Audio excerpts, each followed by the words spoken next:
আসসালামু আলাইকুম সবাইকে ওয়েটিং নিউজ ইউটিউব চ্যানেলটির পক্ষ থেকে স্বাগতম। আশা করছি আপনারা সবাই খুব ভালো আছেন। এমপিভুক্ত শিক্ষকদের এতদিনের যে চিন্তা সেটা কিন্তু অবশেষে কেটে গেছে। সেটা হচ্ছে এপ্রিল মাসের যে বকেয়া বেতন সেটা কিন্তু 5 জুন ঈদের ছুটির আগেই দেওয়া হবে এবং আপনাদের যে বর্ধিত বোনাস 50% হারে সেটাও কিন্তু এই ঈদের অর্থাৎ ছুটির আগেই দেওয়া হবে। তাই বলবো যে ভিডিওটি অনেক ইন্টারেস্টিং হতে চলেছে, না টেনে সম্পূর্ণ দেখবেন। চ্যানেলে নতুন হয়ে থাকলে চ্যানেলটি সাবস্ক্রাইব করে আমাদের সাথে যুক্ত থাকবেন, কারণ আমরাই সর্বপ্রথম আপনাদের জন্য আপডেট নিউজগুলো সবার আগে এই চ্যানেলে প্রকাশ করি। অনেকে টেনে টেনে ভিডিও দেখেন, যার কারণে কিছুই বুঝতে পারবেন না। তাই বলবো যে না টেনে সম্পূর্ণ দেখলে আপনারা ক্লিয়ারভাবে সকল নিউজগুলো বুঝতে পারবেন। তো আজকের যে খবরটা সেটা কিন্তু রিসেন্ট প্রকাশিত হয়েছে। দেখেন 21 মে 2025। আমরা কিন্তু আপডেট যে সমস্ত রিসেন্ট যেই খবরগুলো সেগুলো ছাড়া এই চ্যানেলে কোনো খবর দিই না। তাই বলবো যে নিশ্চিন্তে আপনারা সাবস্ক্রাইব করে রাখতে পারেন। এখানের খবরটা হচ্ছে শিক্ষাবার্তা.com পত্রিকায় প্রকাশিত হয়েছিল।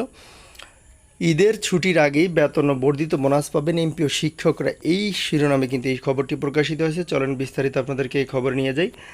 নিজস্ব প্রতিবেদক, ঢাকা।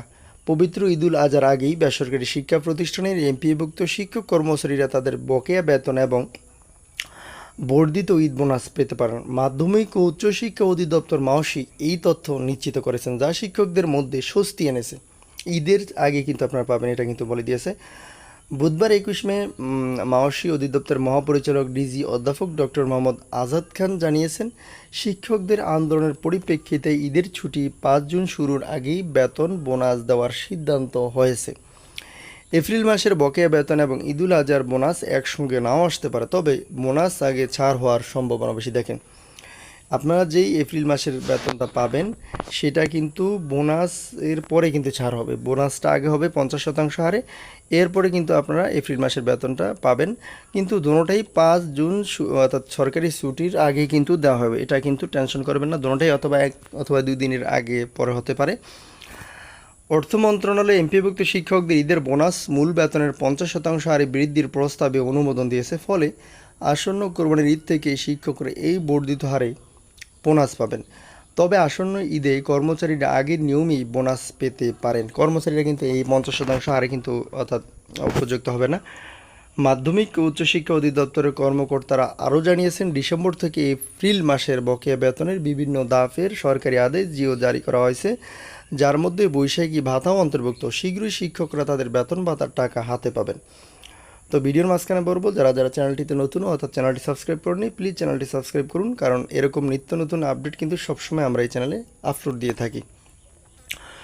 গত রোববার 18 মে এপ্রিল মাসের বেতনের প্রস্তাব মন্ত্রণালয়ে পাঠানো হয়েছিল। বুধবার 21 মে অধিদপ্তর ও শিক্ষা মন্ত্রণালয়ের কর্মকর্তারাও জিও জারির তথ্য নিশ্চিত করেন। তারা জানান, এপ্রিলের প্রথম দফে 3,78,907 জন শিক্ষক কর্মচারী, ডিসেম্বরের সপ্তম দফে 1,242 জন, জানুয়ারির চতুর্থ দফে 1,556 জন, ফেব্রুয়ারির তৃতীয় দফে আংশিক 1,573 জন এবং মার্চের দ্বিতীয় দফে আংশিক 1,573 জন শিক্ষক কর্মচারীর বকেয়া বেতন ও ভাতা পরিশোধ করা হবে।